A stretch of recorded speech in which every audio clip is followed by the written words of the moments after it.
Bonsoir à tous, heureux de vous retrouver mes chers élèves.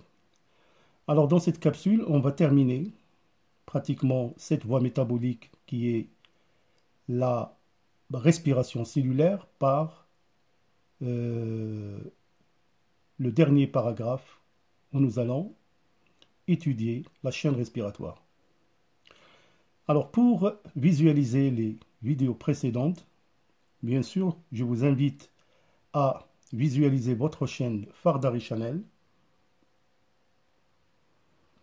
Alors, votre partenaire pour la réussite, vous trouverez bien évidemment toutes les capsules traitant le programme du baccalauréat BIOF, filière SVT et PC.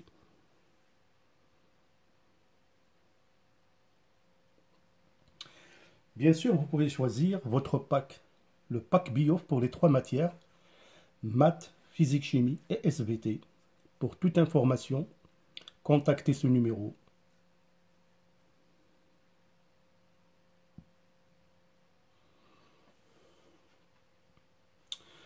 Alors, nous avons vu que la cellule, quand elle emprunte cette voie aérobique, la respiration cellulaire, nous avons vu que cette voie commence bien évidemment par la glycolyse. Et le produit de cette glycolyse, c'est deux pyruvates, 2 ATP et 2 NADH+. Les deux molécules d'acide pyruvique passeront par la suite en traversant la double membrane mitochondriale pour passer dans la matrice où ils vont subir la dégradation totale. Dans un premier temps, les deux pyruvates vont être transformés en acétylcoenzyme A et chaque molécule d'acétylcoenzyme A va participer dans un cycle de Krebs pour former un pouvoir réducteur important.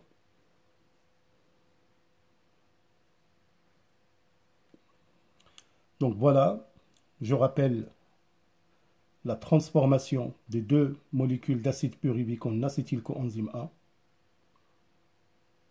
avec formation de la matière minérale, le dioxyde de carbone, et deux molécules de NADH+, donc un pouvoir réducteur. Alors par la suite, chaque molécule d'acétylcoenzyme A qui va réagir avec un oxaloacétate pour former le citrate qui va être le précurseur d'un cycle de Krebs, où nous allons bien évidemment à la fin avoir 3 molécules de NADH, une molécule de FADH2 et une molécule d'ATP par cycle de Krebs.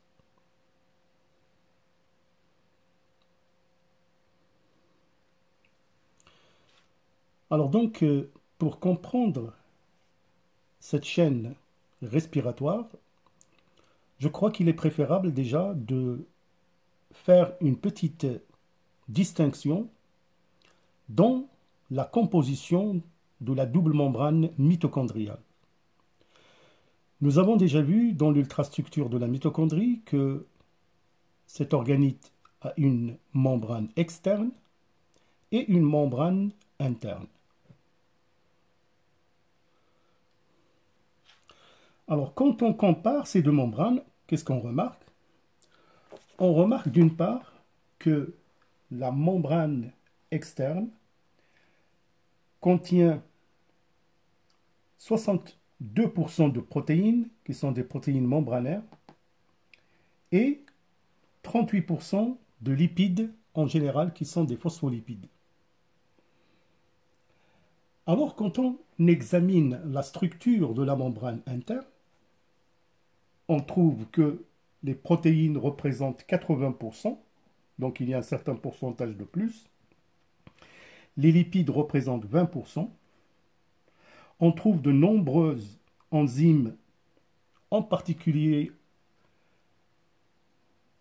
l'enzyme ATPase, ou bien encore appelée SPER pédonculé.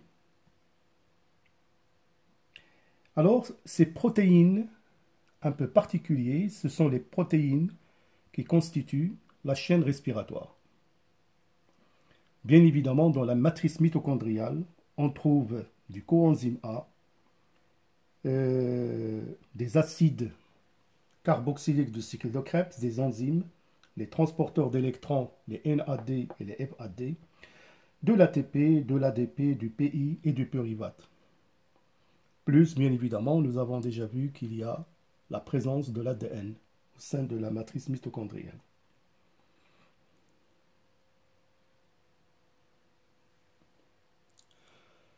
Alors donc, la chaîne respiratoire, donc, c'est cette chaîne composée par un complexe protéique enzymatique qui permet à son niveau la réoxydation des transporteurs formés au cours de la glycolyse et au cours bien évidemment des réactions qui ont lieu au niveau de la matrice mitochondriale.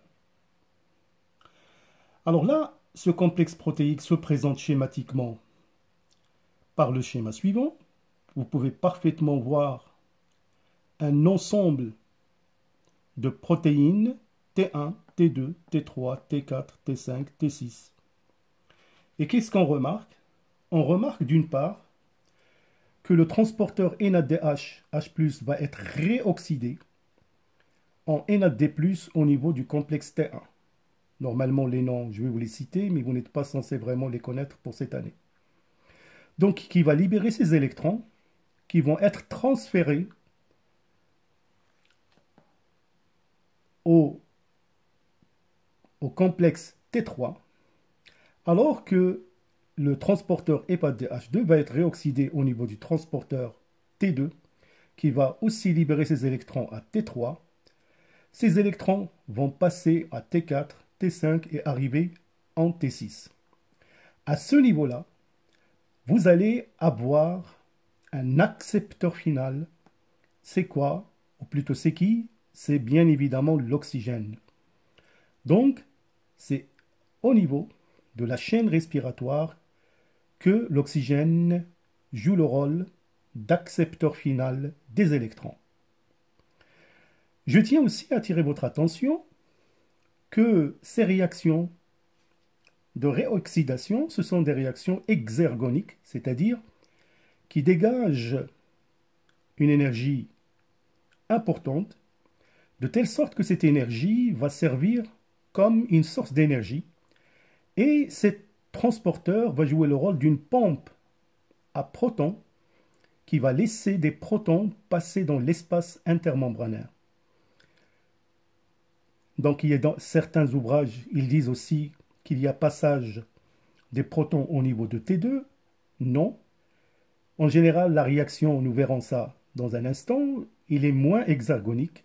Donc, l'énergie n'est pas suffisante pour permettre aux protons de passer de la matrice vers l'espace intermembranaire.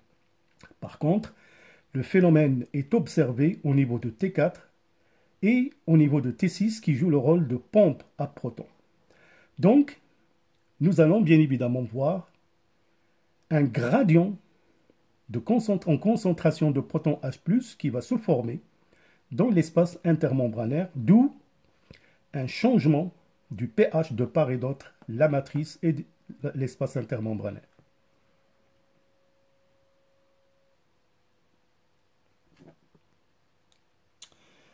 Alors donc, le passage des électrons à travers ces protéines qui vont permettre dans un premier temps la réduction de la molécule de dioxygène pour la formation de l'eau. Et comme je vous ai dit, l'eau c'est l'accepteur final. Alors donc, concentration élevée de protons H+ dans l'espace intermembranaire, d'où le pH diminue de ce côté comparé à celui de la matrice. Un tel état ne peut pas bien évidemment durer. Donc, le gradient en protons H+, il va être réétabli de nouveau. Et dans ce cas-là, le seul moyen qui va permettre à ces protons de rejoindre la matrice, ils ne vont pas repasser par les mêmes voies au départ. Au contraire, ils n'ont qu'une seule issue, c'est le passage par un complexe protéique qui s'appelle l'ATP synthase ou bien les pédoncules sphériques. Alors bien sûr, le complexe donc, a un mécanisme très complexe, donc, que je ne vais pas vraiment très détailler, mais sachez bien évidemment que le passage de protons H+ comme source d'énergie qui va permettre la phosphorylation oxydative. Donc le passage de ces protons H+ dans la matrice permet la phosphorylation de l'ADP plus PI en ATP et la synthèse d'ATP. Mais, bien évidemment, le mécanisme biochimique est très très complexe. Donc, qu'est-ce qu'on remarque? On remarque bien évidemment que les électrons se déplacent des molécules à faible potentiel d'oxydoréduction vers les molécules possédant un potentiel plus fort. Donc, comme si vraiment les électrons viennent d'une cascade du haut en bas pour être reçus par la molécule de dioxygène. C'est très important.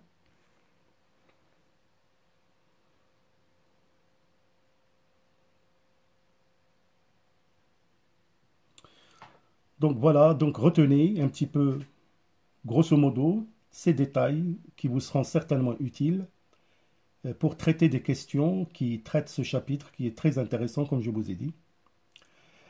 Alors, il faut seulement noter aussi que cette chaîne respiratoire, il peut être bloqué à cause de certaines toxines ou bien de composés organiques.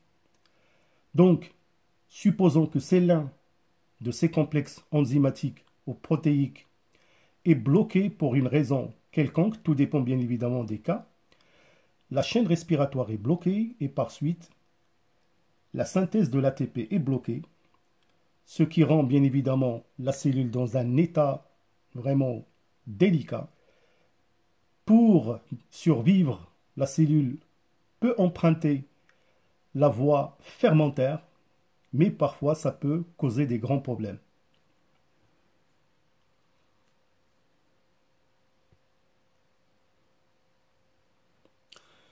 Par exemple, une situation problématique qui a été présentée aux candidats du baccalauréat de cette année, c'est-à-dire 2023. Là, ils vous ont donné bien sûr deux individus qui chacun représente la chaîne respiratoire et de l'ATP synthase chez un individu sain et un individu malade. Alors, vous pouvez parfaitement voir chez l'individu sain que le flux des électrons passe d'une manière vraiment normale à travers les transporteurs qui ne sont pas représentés ici. Et par suite, le gradient de concentration des protons H+ est normal qui passe à travers l'ATP synthase et qui favorise bien évidemment la phosphorylation oxydative. Donc l'individu va avoir généré beaucoup d'énergie. Alors que c'est un individu malade, vous pouvez parfaitement voir à côté que par des pointillés qui montrent que l'activité est faible, c'est très important, donc ce sont des choses qu'il faut remarquer dans l'examen, et lire les énoncés, et ils vous ont dit que là, l'ATP synthase, qu'il y a un canal qui est déformé. Donc cette déformation va influencer sur le mode de fonctionnement de l'ATP synthase, d'où bien évidemment il n'y aura pas beaucoup de synthèse d'ATP, chose qui va provoquer une maladie chez cet individu. Donc, mes chers élèves, je vous conseille toujours de se baser sur l'observation, l'analyse, prenez le temps de lire les données et de répondre exactement à la question posée.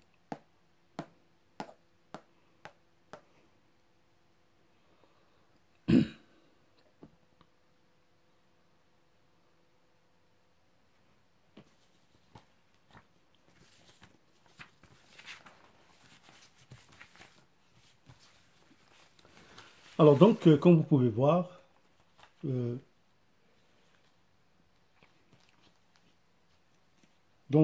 ce graphe-là qui nous donne une idée sur le passage des électrons.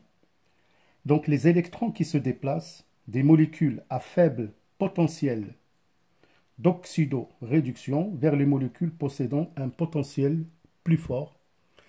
Et bien évidemment, la réoxydation qui est source d'énergie, surtout la première euh, qui, qui fournit une énergie de moins 51 kJ par mol et moins 112 kJ par mol, qui sont des sources d'énergie qui permettent à des complexes de jouer des pompes à protons qui laissent passer les protons H+, dans l'espace intermembranaire.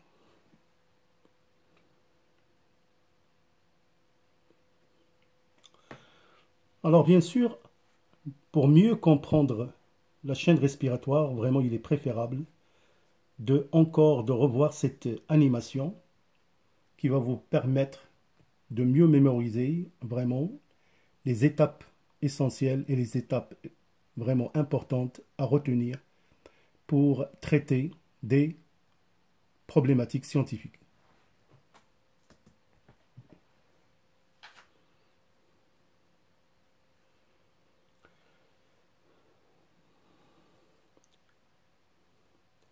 Alors là, on vous présente bien évidemment la membrane interne contenant donc ce complexe protéique, la chaîne respiratoire. À son niveau, on va assister à la réoxydation des transporteurs, le NADH et le FADH2. Chacun a un récepteur à son niveau où va se dérouler la réoxydation. Par exemple, le NADH, c'est au niveau de 1. Donc, je ne dis pas le nom, ce n'est pas la peine. Le FADH2, c'est au niveau de 2. Donc, remarquons le passage des protons dans l'espace intermembranaire. Donc, avec la participation d'une protéine appelée l'ubiquinone, qui se transforme en ubiquinol. Toujours le passage des protons H+, dans l'espace intermembranaire.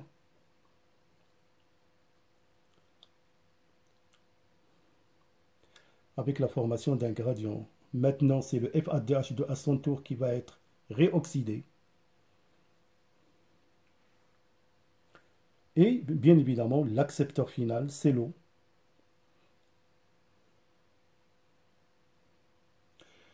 Alors donc maintenant, on a un gradient en proton H+, qui va modifier le pH de part et d'autre de la matrice. Donc ce gradient, il va être réétabli et ils n'ont qu'un seul issue, comme je vous ai dit, de retour, c'est par l'ATP synthase ou les pédoncules sphériques. Donc c'est un complexe enzymatique très très complexe, un ensemble de protéines. Le passage des protons va favoriser la phosphorylation oxydative.